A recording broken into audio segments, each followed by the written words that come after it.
always thought nightmares were just figments of our imagination, shadows lurking in the recesses of our minds. But when my own voice pleaded for help through the static of my phone, I realized nightmares could cross into reality.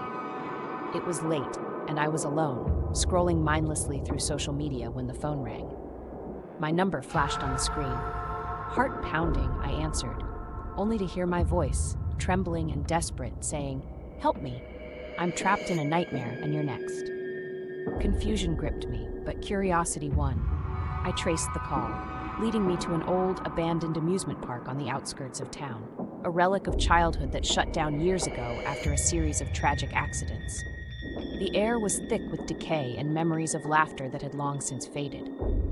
As I stepped through the rusted gates, the world seemed to shift.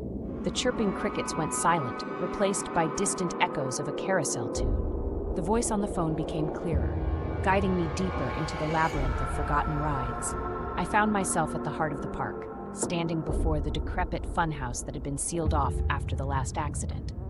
The voice echoed from within, urging me to enter, promising answers. As I crossed the threshold, the world outside vanished, replaced by a twisted reflection of reality. Mirrors lined the walls, each showing a version of me trapped in various states of terror. My reflection reached out, its eyes wide with fear, mirroring the voice's pleas. The funhouse seemed endless, each room more distorted than the last, until I reached the final chamber, where the air was suffocatingly thick. There, surrounded by mirrors, stood the source of the voice, a perfect replica of me, eyes hollow, trapped in a cycle of torment. It whispered the truth.